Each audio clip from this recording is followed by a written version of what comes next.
மதிப்பிற்குரியோருக்கு Ramraj cotton வேஷ்டிகள், ஷர்ட்டுகள். முல்லை பெரியாறு அணை பின்னணியில் எழுதப்பட்ட நீர் அதிகாரம் நாவல் இப்போது ஆடியோ ஃபார்மேட்ல விகடன் பிளேல. விகடன் ஆப்பை இன்ஸ்டால் பண்ணுங்க, பிளே ஐகானை கிளிக் பண்ணி நீர் அதிகாரம் நாவலை லிசன் பண்ணுங்க. அன்பு நெஞ்சங்களுக்கு இனிய வணக்கங்கள். ஒருத்தர் சனிக்கிழமை அரசியல ஸ்டார்ட் பண்ணியிருக்காரு, இன்னொருத்தரோ திட்டங்களை தொகுதி வாரியாக கொண்டு போக தொடங்கியிருக்காரு. மூன்றாவதாக இருக்கக்கூடியவரோ ஆறுகள், மலைகள், அப்புறம் மரங்கள் அப்படின்லாம் மாநாடுகளை முன்னெடுத்து இயற்கையோடு இயற்கையாக தன்னுடைய பயணத்தையும் தொடங்கியிருக்காருங்க. அவங்களே தான் விஜய், உதயநிதி ஸ்டாலின், அப்புறம் சீமான்க. இந்த மூன்று பேருமே மூன்று ரூட்டுகளில் 2026 நோக்கி தங்களுடைய டிராவலை தொடங்கியிருக்காங்க. இதுல விஜயை பொறுத்த வரைக்கும் ஒரு 5 பாயிண்ட்ஸ் இருக்கு. இந்த இரண்டுமே தங்களை கரை சேர்க்கும் அப்படின்னு வலுவா நம்புறாருங்க. முக்கியமா அரசியல் எதிரி, கொள்கை எதிரிக்கு வேட்டு வைக்கக்கூடியதாக, வார்னிங் கொடுக்கக்கூடியதாக இந்த சுற்றுப்பயணம் இருக்கும் அப்படின்னும் பில்டப்புகள் தாவேக்கால இருந்து வந்துகிட்டு இருக்குங்க. இந்த ரெண்டு டீம் கிட்டயுமே அதே போல நிறைய பில்டப்ஸ் இருந்துட்டு தான் இருக்கு. ஓகே, இந்த மூன்று பேருடைய இந்த டிராவல், அவங்களுடைய சீக்ரெட் ஸ்கெட்ச், இதை மக்கள் எப்படி பார்க்குறாங்க, ஒர்க் அவுட் ஆகுமா? நிறைய விஷயங்கள் இருக்கு. இன்றைய இளங்கோவன் எக்ஸ்பிளைன்ஸ்ல விரிவாக பார்க்கலாம். நான் உங்கள் சகோ சே த இளங்கோவன். நிகழ்ச்சிக்கு போகலாம். 16 விசிட், 99 நாட்கள், 3 மாதங்கள், திருச்சி டு மதுரை, சனிக்கிழமை அரசியல், விஜய் விதைக்கும் 5. செப்டம்பர் மாதம் தமிழ்நாட்டு அரசியல்ல மிக முக்கியமான ஒரு மாதம்ங்க. ஏன்னா செப்டம்பர் 17ஆம் தேதி தந்தை பெரியார் அவர்களுடைய இனிய பிறந்த நாள். செப்டம்பர் 15ஆம் தேதி பேரறிஞர் அண்ணா அவர்களுடைய இனிய பிறந்த நாள்ங்க. இதே செப்டம்பர் 17ஆம் தேதி தான் பிரதமர் திரு நரேந்திர மோடியுடைய இனிய பிறந்த நாளும் கூட. ஸோ அரசியல்ல ஒரு முக்கியமான மாதம்ங்க இது. இதுல இருந்து தான் சென்டிமெண்ட்டாக தன்னுடைய முதல் சுற்றுப்பயணத்தை, மக்களை நேரடியாக போய் சந்திக்கின்ற அந்த சுற்றுப்பயணத்தை தொடங்குறாரு தவேகாவுடைய தலைவரான திரு விஜய்ங்க. செப்டம்பர் 13ஆம் தேதி சனிக்கிழமை திருச்சியிலிருந்து தன்னுடைய பயணத்தை தொடங்குறாரு. டிசம்பர் 20ஆம் தேதி மதுரையில இந்த பயணத்தை முடிக்கிறாரு. வாரந்தோறும் சனிக்கிழமைகள்ல மக்களை சந்திக்கிறாரு. அந்த லிஸ்ட்டை நீங்க ஏற்கனவே பார்த்துருந்துருப்பீங்க. அதுல மொத்தம் 15 நாட்கள், 16 விசிட் வருங்க. ஒரு இடத்துல மட்டும் கோவையில 2 நாட்கள் அங்க சந்திக்கிறாரு. அந்த லிஸ்ட் பார்த்தோம். இதை ஒட்டி தான் ஒர்க் ஃப்ரம் ஹோம்ல மாதிரி இருந்தார் பாலிடிக்ஸை பார்த்துக்கிட்டு.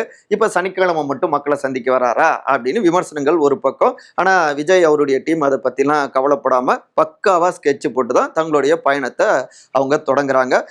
டோட்டலா பார்த்தோம்னா செப்டம்பர் 13 இருந்து டிசம்பர் 20 வரை கிட்டத்தட்ட 99 நாட்கள் தந்தை பெரியாருடைய பிறந்த நாளுக்கு முன்பாக தொடங்கக்கூடிய இந்த பயணம் தந்தை பெரியார் அவருடைய நினைவு நாளுக்கு முன்னாடி முடிக்கிறாரு. டிசம்பர் 24ஆம் தேதி பெரியாருடைய நினைவு நாள். அதே நாள் தான் எம்ஜிஆர் அவர்களுடைய நினைவு நாளும் கூட. இப்படி பக்காவா கணக்கு போட்டுதான் பயண திட்டத்தையும் வகுத்திருக்காங்க.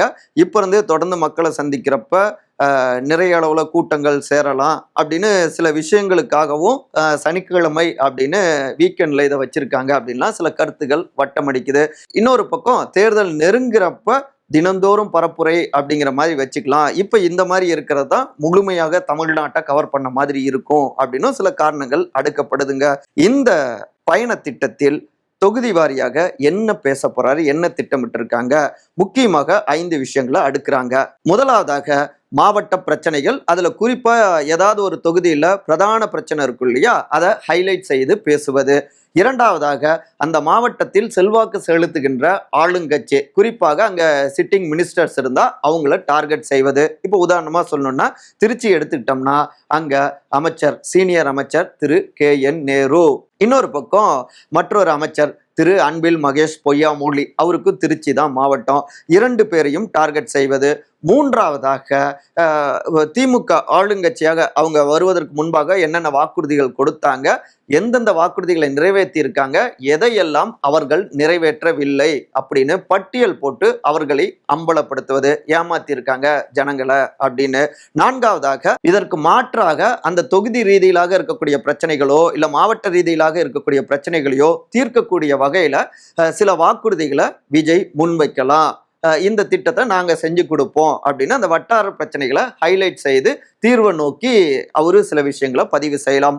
ஐந்தாவதாக இப்படி மக்கள் பாதிப்படைகின்ற பிரச்சனைகளை ஆளுங்கட்சியை அம்பலப்படுத்துற மாதிரி அழுத்தமாக பிரதானமான எதிர்கட்சிகள் பரப்புரைய முன்வைக்கல, அந்த இடத்தை நாங்க நிரப்புறோம் அப்படின்னு லைட்டா பிரதான எதிர்க்கட்சிகளையும் ஒரு குட்டு வைப்பது, அதாவது அதிமுகவை ஏனைய கட்சிகளை. இதுல சென்ட்ரல் கவர்மெண்டான பாஜக கொள்கை எதிரி, அவங்க தமிழ்நாட்டு மக்களுக்கு எதிராக இருக்காங்க அப்படிங்கிறதையும் அம்பலப்படுத்தவும் தவற மாட்டாரு. இந்த 5 பாயிண்ட்ஸ்கள் முக்கியமாக இருக்கலாம் அப்படிங்கிறாங்க தவேகாவில் இருக்கக்கூடிய சீனியர் நிர்வாகிகள். இதுல குறிப்பா அவங்க சொல்றது, ஏற்கனவே 234 தொகுதிகளுடைய பல்ஸ் பார்க்குற மாதிரி ஒரு தனி டீம் நாங்க சர்வே எடுத்துக்கிட்டு இருக்கோம். இன்னொரு பக்கம் ஒவ்வொரு மாவட்டத்தில் இருக்கக்கூடிய மாவட்ட செயலாளர்கள் உள்ளிட்ட பலருமே அந்த மாவட்டத்துடைய பல்ஸை டோட்டலா சர்வே எடுத்து அதையும் லிஸ்ட் பண்ணி கொடுத்துருக்காங்க. இந்தந்த பிரச்சனைகள்னு இதெல்லாம் வைத்து கொண்டுதான் தன்னுடைய சுற்றுப்பயணத்துல சில விஷயங்களை கோடிட்டு காட்டுவாரு எங்களுடைய தலைவர் திரு விஜய் அப்படிங்கிறாங்க மத்திய மாவட்டங்களில் இருக்கக்கூடிய முக்கிய நிர்வாகிகள். யாரை குறிவைக்கிறது தாவேகாவின் துப்பாக்கி? விஜயின் 5 ரூட். சரி, சுற்றுப்பயணத்தை தொடங்கியாச்சுங்க. எதற்காக இந்த சுற்றுப்பயணம்? முன்கூட்டியே என்ன இலக்குகள் இருக்கு திரு விஜய் கிட்ட? தாவேகாவில் இருக்கக்கூடிய முக்கியமான நிர்வாகிகள்கிட்ட இந்த கேள்வியை முன் வச்சங்க. தொடக்கத்துல அதிகாரத்தில் பங்கு அப்படின்னு சொல்லிதான் அரசியல் பயணத்தையே தொடங்கினாரு எங்களுடைய தலைவர். அந்த வகையில பலருமே கூட்டணிக்கான கதவுகளை தட்டியபடி இருந்தாங்க. ஆனா ஒரு கட்டத்துல என்ன ஆயிடுச்சுன்னா, தாவேகா அதிமுக கூட்டணி அப்படிங்கிற மாதிரி பரவலாக பேசப்பட்டது. இன்னொரு பக்கம் எப்படினாலும் இந்த கூட்டணி வெற்றி அடைஞ்சிரும் அப்படின்னு ரொம்ப அப்படியே ரிலாக்ஸா வேலை செய்யற மாதிரி ஒரு சூழலையும் உருவாக்குனுச்சு. அப்புறம் தாவேகா முதன்மையாக பேசப்படாம அதிமுக அந்த கூட்டணியில தாவேகாங்கிற மாதிரிலாம் சில விஷயங்கள் பரப்பப்பட்டது அப்படின்னு கூட சொல்லலாம். அதாவது முதன்மையான முகமாக தாவேகா இல்லாம அங்க அதிமுக முன்வர மாதிரி இருந்தது. இதற்கு உடனடியாக செக் வைக்கணும் அப்படின்னு சொல்லிதான் தாவேகா முதலமைச்சர் வேட்பாளர் எங்களுடைய விஜய் தான் அப்படின்னு அறிவிச்சாங்க. எங்களை ஏற்றுக்கொள்பவர்களுடன் தான் கூட்டணி அப்படின்னும் அறிவிச்சாரு. மதுரை மாநாட்டில் அதிமுக அட்டாக்கும் கொஞ்சம் தூக்கலாகவே இருந்தது. இரண்டாவது, முதலமைச்சர் திரு மு.க. ஸ்டாலின் இப்போது வரை எதிர்க்கட்சி தலைவரான முன்னாள் முதலமைச்சரான திரு எடப்பாடி பழனிசாமி அவரை தான் டார்கெட் செஞ்சு அரசியல் பேசிட்டு இருக்காரு. பரப்புரை முழுக்க அவரை தான் டார்கெட் பண்றாரு. போட்டியிலேயே எங்களுடைய விஜய் அவரு இல்ல, போட்டியே ஸ்டாலின் வெர்சஸ் எடப்பாடி தான் அப்படிங்கிற ஒரு தோற்றத்தை வலிஞ்சு உருவாக்கணும் அப்படின்னு ஒரு மெனக்கெடுறாரு. இதுல பார்த்தோம்னா யார் மீது தொடர்ந்து கல் வீசப்படுகிறதோ, யார் கல்லடி படுறாங்களோ அவர்கள் தான் அபாரமாகவும் வளர்வாங்க. ஒரு பழமொழியே இருக்கு இல்லையா? அந்த வகையில இந்த இடத்துல ஆளுங்கட்சியுடைய பிரதான எதிர்கட்சியாக ஆளுங்கட்சி எங்களை டார்கெட் பண்ணும், அந்த ஒரு சூழலை உருவாக்கணும் அப்படின்னு நினைச்சோம். அதை தான் அந்த மாநாட்டிலையும் வெளிப்படுத்தினாரு. அதற்கு முன்னதாகவும் வெளிப்படுத்தினாரு. டிஎம்கே வெர்சஸ் டிவிகே தான் இந்த 2026 அப்படின்னு. மூன்றாவதாக அமமுகவுடைய பொதுச் செயலாளர் திரு டிடிவி தினகரன், முன்னாள் முதலமைச்சரான திரு ஓ பன்னீர்செல்வம், இன்னொரு பக்கம் பாமகவுடைய தலைவர் திரு அன்புமணி, இப்படி பலருமே அதாவது முதல்ல 2 பேருமே ஓப்பனாகவே தாவேகாவை வரவேற்று கூட்டணி வைக்கணுங்கிற ரீதியில பேசிட்டு இருக்காங்க. அன்புமணி அவர்கள் மறைமுகமாக ஒரு பாமக ஒரு நட்புல தான் இருந்துகிட்டு இருக்காங்க. இன்னொரு பக்கம் திருமதி வி.கே. சசிகலா அவங்களுடைய டீமும் தொடர்ந்து பேசிட்டு தான் இருக்காங்க. இப்போ கூட டாக்டர் திரு கிருஷ்ணசாமி புதிய தமிழகம் அவரும் கூட கூட்டணி ஆட்சி தான் அப்படின்னா கூட்டணி குறித்து பரிசீலிக்கலாம் அப்படின்னு ஒரு கருத்தை தெரிவிச்சிருக்காரு. இப்படி பலருமே கூட்டணிக்கான முயற்சியை செஞ்சுக்கிட்டு இருக்காங்க. இந்த இடத்துல முன்கூட்டியே அதை அறிவிக்காம நம்முடைய பலத்தை இன்னும் பெருக்கி கொண்டால்தான் அங்க நம்ம லீட் பொசிஷனை எடுக்க முடியும் அப்படின்னும் திட்டமிட்டோம். நான்காவதாக பூத் கமிட்டிகளை வலுவாக்குவதில் தொடங்கி பட்டி தொட்டி எங்கோ நமக்கான வலுவான அடித்தளத்தை போடணும். மற்றபடி கூட்டணி உள்ளிட்ட எல்லா விஷயங்களிலும் டிசம்பர் எண்டுக்கு பிறகு, அதாவது ஜனவரி தொடக்கத்துல பொங்கலுக்கு அப்புறம் நம்முடைய தமிழர் திருநாளுக்கு அப்புறம் முடிவெடுத்துப்போம். அதுவரை நம்மளை நிரூபிக்கக்கூடிய ஒரு பயணமாக இது இருக்கணும் அப்படின்னும் திட்டங்களை வகுத்திருக்கோம். ஜனவரியில ஜனநாயகன் ரிலீஸு, அதே போல இந்த பயணம் எல்லாமே ஏப்ரல்ல தேர்தலுக்கு பிறகு ஒரு சரியான ஜனநாயகத்தை தாவேகா திரு விஜய் உருவாக்குவதற்கான அடித்தளமாக இருக்கணும் அப்படின்னு தான் இந்த 99-100 நாட்கள் பயண திட்டத்தையும் வகுத்திருக்கோம் அப்படிங்கிறாங்க. அதுவரை தாவேகாவா சப்போர்ட்டா பார்க்கக்கூடிய முக்கியமான அரசியல் ஆளுமைகள், தலைவர்கள் எல்லோரும் பேசிட்டு இருக்காங்க இல்லையா? இது ஒரு வகையில தாவேகா குறித்த டாக்கை உருவாக்குது அப்படின்னு பாசிட்டிவா நாங்க எடுத்துக்கிட்டு எங்களுடைய பயணத்தை தொடரணும்னு முடிவெடுத்தோம். ஐந்தாவதாக மிக முக்கியமாக 234 தொகுதிகளுக்குமான ஒரு டம்மி வேட்பாளர்கள் லிஸ்ட்டை இப்பவே நாங்க ரெடி பண்ண தொடங்கிட்டோம். தொடங்கிட்டோம், ஒவ்வொரு மாவட்டத்துக்கிட்டையும் பொறுப்பாளர்கள்கிட்டையும் அந்த லிஸ்ட்டை தயாரித்து கொடுங்க அப்படின்னு ஏற்கனவே கேட்டிருக்காங்க. அதற்கேற்ற மாதிரியே பார்த்தோம்னா ஒரு தொகுதின்னு எடுத்துக்கிட்டோம்னா அந்த தொகுதியில் அவர் எந்த சமுதாயத்தை சார்ந்தவர், அடுத்து அவருடைய பொருளாதார பலம் என்ன, அடுத்து விஜய் மக்கள் இயக்கமாக இருந்தப்ப அவருடைய செயல்பாடுகள் எப்படி இருந்தது, இப்போ தாவேகாவில் மாறின பிறகு எப்படி அவருடைய செயல்பாடுகள் இருக்கு, தொகுதியில் இருக்கக்கூடிய முக்கியமான பிரச்சனைகளை எந்த அளவுக்கு மாவட்டத்திட்ட கொண்டு வந்து ஹைலைட் பண்ணியிருக்காரு, இப்படி பல்வேறு கேள்விகள் அடங்கிய அப்படியாக அந்த லிஸ்ட்டை தயாரித்து ஒரு 3 பேர் பட்டியல் அப்படின்னு கேட்டுக்கிட்டு இருக்காங்க. இதுதான் உறுதின்னு சொல்லிட முடியாது.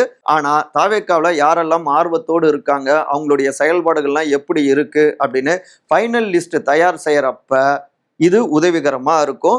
சொல்லப்போனா இதுல இருக்கக்கூடிய பெரும்பாலானவர்கள் ஃபைனல் லிஸ்ட்ல இடம் பிடித்தாலும் ஆச்சரியப்படுவதற்கு இல்லை. இப்படியாக இந்த வேலைகள் மும்முரமா நடந்துகிட்டு இருக்கு. இதுல ஒவ்வொரு மாவட்டத்துக்கும் பயணம் செய்யறாரு இல்லையா, அதுக்கப்புறம் அந்த மாவட்டத்துடைய பிரச்சனைகளை கையில் எடுத்து தொகுதி வாரியாக மாவட்ட கழகங்கள் போராட்ட அரசியலை தீவிரப்படுத்தணும், மக்களுக்காக தெருவில் இறங்கி களமாடணும். முன்கூட்டியே சில மாவட்டங்கள்லாம் செஞ்சிட்டு இருக்காங்க, அதை இன்னும் அதிகப்படுத்தணும். இப்படியாக பல்வேறு ஒர்க் பிளான்களும் போட்டு கொடுத்துருக்காங்க. இந்த 5ம் நிச்சயமாக ஆளும் திமுகவுக்கும் அங்க ஒன்றியத்தில் ஆளுகின்ற பாஜகவுக்கும் வார்னிங் கொடுக்கறதா இருக்கும். நிச்சயமா அவங்க கனவு கோட்டையை தகர்க்கும் அப்படின்னு அடிச்சு பேசுறாங்க தாவேக்காவில் இருக்கின்ற முக்கியமான நிர்வாகிகள். நல்ல குண்டுகள்லாம் போட்டு துப்பாக்கியை நல்லா லோட் பண்ணி பக்காவா வச்சிருக்கிறதெல்லாம் ஓகே தான்.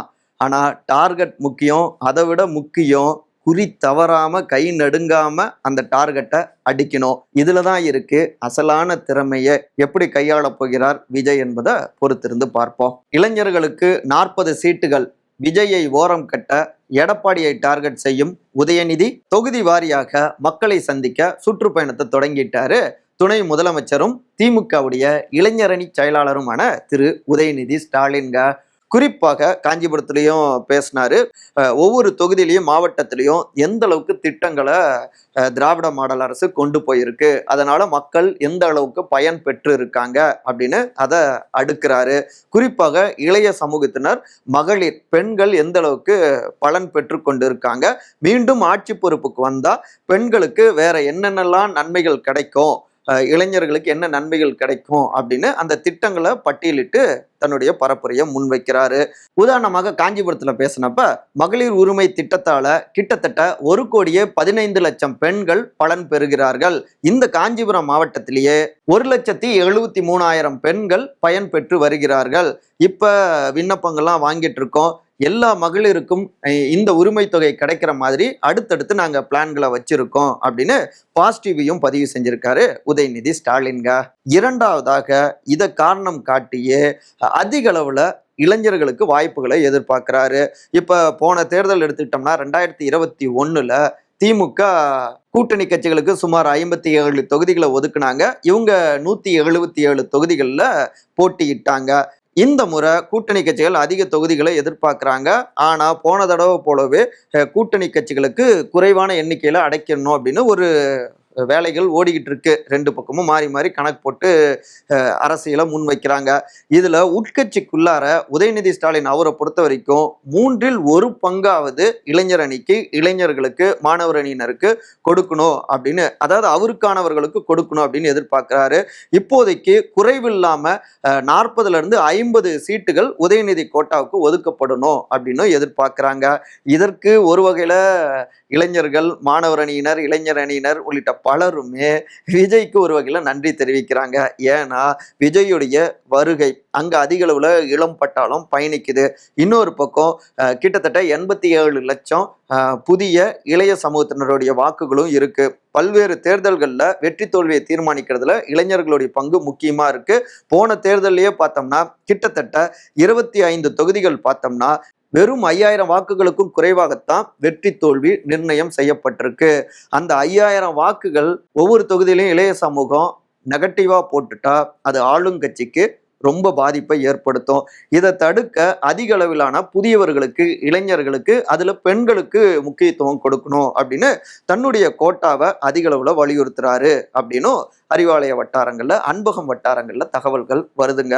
மூன்றாவதாக இப்ப அவருடைய பரப்புரைகள்ல பார்த்தோம்னா அதிக அளவுல எதிர்க்கட்சி தலைவர் முன்னாள் முதலமைச்சர் திரு எடப்பாடி பழனிசாமியை டார்கெட் செஞ்சு பேசுறாரு. அவருமே திரு உதயநிதி ஸ்டாலினை டார்கெட் செஞ்சு பதிலடி கொடுக்கிறாரு. அதாவது முதலமைச்சராக பதவியில இருந்தவர் இப்ப துணை முதலமைச்சராக இருக்கக்கூடியவரை டார்கெட் செஞ்சா இவங்களுக்கு அது ஒரு கூடுதல் மதிப்பு வர மாதிரி தானே, அதை தான் அவங்க விரும்புறாங்க. அதுல குறிப்பா பார்த்தோம்னா அதிமுக எடப்பாடியால ஐசியூல அட்மிட் செய்யக்கூடிய நிலைமைக்கு போயிடுச்சு அப்படின்னு நான் ஸ்டாப் அட்டாக்கை பண்ணிக்கிட்டு இருக்காரு. ஒரு வகையில எங்களுக்கு பழனிசாமி அவரே தான் பொறுப்புல இருக்கணும்னு நினைக்கிறோம், அப்படின்னா எங்களுடைய வெற்றி ஈஸி அப்படின்னா சர்க்காசமாக வேடிக்கையாக பல்வேறு கருத்துக்களையும் பதிவு செய்யறாரு. பதிலடி அங்கிருந்தும் வந்துட்டு தான் இருக்கு. இதன் மூலமா என்னுடைய எதிரி எங்களுடைய எதிரி எடப்பாடி தான், நீங்க இல்லை அப்படின்னு சீன்லயே இல்லை அப்படிங்கிற மாதிரி விஜய ஓரம் கட்டணும் அப்படின்னும் இந்த பரப்புரையை முன்வைக்கிறாங்க. ஏன்னா தொடக்கத்திலேயே விஜய் வருகைக்கு பிறகு விஜய் உதயநிதிக்கு போட்டி அப்படின்னு பேசப்பட்டது இல்லையா, அதை விட பெரிய எதிரி தான் என்னுடைய போட்டின்னு நிறுவ முயற்சி செய்யறாங்க. இப்படியாகத்தான் இவர்களுடைய பயணம் தொடங்கியிருக்கு அப்படின்னு இந்த நகர்வுகளை ஒட்டி தங்களுடைய பார்வைகளையும் பதிவு செய்யறாங்க கூர்ந்து கவனித்துக் கொண்டிருக்கிற அரசியல் விமர்சகர்கள். டார்கெட் டிஎம்கே அட்டாக் விஜய், இயற்கை மாநாட்டை கையில் எடுத்த சீமானின் இயற்கை ரூட் இது. ஒரு பக்கம் இதுதான் எங்களுடைய ரூட்டுன்னு திரு விஜய் புறப்பட, இன்னொரு பக்கமோ என்னங்க ரூட்டா வேட்டா ஓட்டா பரோட்டா அப்படின்லாம் நீங்க பேசுறீங்க அப்படின்னு பயங்கரமா அட்டாக் செஞ்சு பேசுறாரு நாம் தமிழர் கட்சியுடைய தலைமை ஒருங்கிணைப்பாளரான திரு சீமான்க. இப்ப கூட பார்த்தோம்னா என்னங்க இது சனிக்கிழமை பிக் பாஸ் மாதிரியே அரசியல் பிக் பாஸா, அப்ப என்ன வாரந்தோறும் உக்காந்து ரிகர்சல் பார்த்துப்பீங்களா, எப்படி பேசணும் அப்படின்னு படிச்சு பார்த்துட்டு அப்புறம் சனிக்கிழமை வந்து மக்கள் கிட்ட பேச போறீங்களா, வேடிக்கையா இருக்கு அப்படின்னு சர்க்காசமாக நையாண்டி மொழியில அட்டாக் செஞ்சிருக்காரு. வேடிக்கை பார்க்க வராது வேட்டைக்கு தான் வரும் இந்த சிங்கம் அப்படின்லாம் பேசுறாரு. உண்மையிலேயே வேடிக்கை காட்ட வரக்கூடிய சிங்கம் தாங்க அவரு. என் முகம்தான் வேட்பாளர், என் முகம்தான் அப்படின்னு முன்னிறுத்துறாரு. உண்மையில முகத்தை முன்னிறுத்தாதீங்க, நம்ம சொல்ற கருத்தை தாங்க முன்னிறுத்தணும், மதத்தை முன்னிறுத்தக்கூடாது, நம்ம மானுடத்தை தான் முன்னிறுத்தணும். அந்த மானுடத்தை அந்த கருத்துக்களை தமிழ் தேசிய கருத்துக்களை நாங்க முன்னிறுத்துறோம் அப்படின்னு நான் ஸ்டாப் விஜய் அட்டாக் அரசியல முன்வைக்கிறாரு திரு சீமான்க. கிட்டத்தட்ட பல ஆண்டுகளாக களத்துல இறங்கி களமாடி இப்ப பார்த்தோம்னா மாநில அந்தஸ்து அங்கீகாரத்தையும் பெற்று இருக்கு நாம் தமிழர் கட்சி. முக்கியமாக 8.5 விழுக்காடு 8.50% வாக்குகளையும் பெற்று இருக்கு, வலிமையாக மாறிக்கொண்டு இருக்கு. இந்த நேரத்துல அந்த வாக்குகளை வேட்டு வைக்கிற மாதிரி புதிதாக அரசியல் களத்துக்கோ திரைத்துறையில இருந்து வந்திருக்காரு திரு விஜய். அதுல இளைய சமூகத்தினருடைய ஆதரவை அதிக அளவுல பெற்றவராக சீமான் இருக்காரு. அந்த வாக்குகளை தான் இவர் விஜய் அறுவடை செய்ய போறாரா, சேதாரமாக்குறாரா அப்படிங்கிறதாலையும் விஜய் அட்டாக் அதிகமாகவும் வெளிப்பட்டு கொண்டிருக்கு அப்படின்னு பொதுவான கருத்துக்களும் முன்வைக்கப்படுது.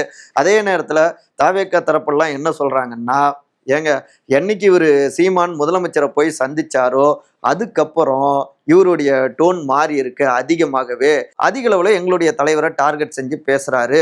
இப்ப கூட திரு சபரீஸ்வரனுடனான சந்திப்பு நிகழ்ந்திருக்கு, தகவல்கள் வருது. அதுக்கப்புறம் தான் எங்களுடைய கட்சியை டார்கெட் பண்றாரு அதிகமாக எங்களுடைய தலைவரை. இவர் தான் உண்மையில டிஎம்கே பி டீம் மாதிரி செயல்பட்டு கொண்டிருக்கிறார் அப்படின்லாம் தாவேக்க தரப்புல இருந்து விமர்சனங்கள் முன்வைக்கப்படுதுங்க. ஆனா நாம் தமிழர் கட்சியினரோ கொள்கையால உருவான கட்சி தான் எங்களுடைய கட்சி, அதனால யாரை பார்த்தும் பயம் இல்லை, மக்களை வெறும் திரைபிம்பத்தை மட்டும் வச்சு ரசிகர் பட்டாளத்தை மட்டும் வைத்து ஏமாற்றக்கூடாது அப்படிங்கிறது தான் இப்போ அம்பலப்படுத்தி கொண்டிருக்கிறார். மற்றபடி எப்பொழுதும் போல ஆளும் திமுகவுடைய தவறுகளை அம்பலப்படுத்திட்டு தான் இருக்காரு. திமுகவை அட்டாக் செஞ்சுதான் அரசியலையும் தீவிரப்படுத்துறாரு எங்களுடைய அண்ணன் அப்படின்லாம் அவங்க தெரிவிக்கிறாங்க. இப்படியாக சீமானுடைய ஒரு ரூட்டு விஜய் அட்டாக் அரசியலா போயிட்டு இருக்குங்க. இரண்டாவதாக மாடு மரங்களுக்கான மாநாட்டை தொடர்ந்து தருமபுரியில மலைகளுக்கான மாநாடை நடத்த இருக்காரு. அடுத்தபடியாக கடல் அம்மா மாநாட்டை தூத்துக்குடியிலையும் 6 தண்ணீர் மாநாட்டை தஞ்சாவூரிலும் நடத்த இருக்காரு சீமான்க. அதாவது இந்த இயற்கை நல்லா இருந்தா தான் இன்னொரு பக்கம் அந்த சங்கிலி தொடர்புல பார்த்தோம்னா மனிதர்களும் நல்லா இருக்க முடியும், இயற்கையை அழிச்சிட்டு மனிதர்கள் உயிர் வாழ முடியாது அப்படின்னு அந்த அரசுல தீவிரமா முன்னெடுக்கிறாரு. இதன் மூலமாக கிராமங்கள் ஊர் உள்ளிட்ட பல்வேறு பகுதிகளிலையும் போயிட்டு நெருக்கமாக பயணிக்க முடியுது. ஆடு, மாடு, மரங்கள், தண்ணீர் இவை எல்லாமே நம்முடைய வேளாண் துறைக்கும் உதவிகரமா இருக்கு. விவசாய பெருங்குடி மக்களோடு கூடுதலா நெருங்க முடிகிறது. இவை எல்லாமே 2026 ஒரு வலிமையான வாக்காளர்களாக வாக்கு சக்தியாக மாறும் அப்படின்னும் கணக்கிடுறாங்க. மூன்றாவதாக ஒரு பக்கம் வேட்பாளர்கள் அறிவிப்பு போனாலும் இன்னொரு பக்கம் சீமான் அவர்களுக்கு தோதான ஏதுவான தொகுதி தேர்வும் ஓடிக்கொண்டிருக்குங்க. முன்பு கணிசமான வாக்குகளை பெற்ற தொகுதிகள் பட்டியலாம் கையில் எடுத்து அதிலிருந்தும் தொகுதி தேர்வு நடந்துட்டு இருக்குங்க. இன்னும் நிறைவு செய்யல அப்படின்னும் நாம் தமிழர் கட்சியிலிருந்தும் தகவல்கள் வருதுங்க. மற்றபடி இதே போன்ற அரசியல் சார்ந்த காணொலிகளுக்கான விகடன் டிவியை சப்ஸ்கிரைப் பண்ணுங்க. மறக்காம உங்களுடைய சிறந்த கருத்துக்களை கருத்துரை பகுதியில் பதிவு செய்யுங்க. அனைவரும் அன்பால் ஒருங்கிணைந்திருப்போம். நன்றி, வணக்கம். மதிப்பிற்குரியோருக்கு ராம்ராஜ் காட்டன் வேஷ்டிகள், ஷர்ட்டுகள். முல்லை பெரியாறு அணை பின்னணியில் எழுதப்பட்ட நீர் அதிகாரம் நாவல் இப்போது ஆடியோ ஃபார்மேட்ல விகடன் பிளேல. விகடன் ஆப்பை இன்ஸ்டால் பண்ணுங்க. பிளே ஐகானை கிளிக் பண்ணி நீர் அதிகாரம் நாவலை லிசன் பண்ணுங்க.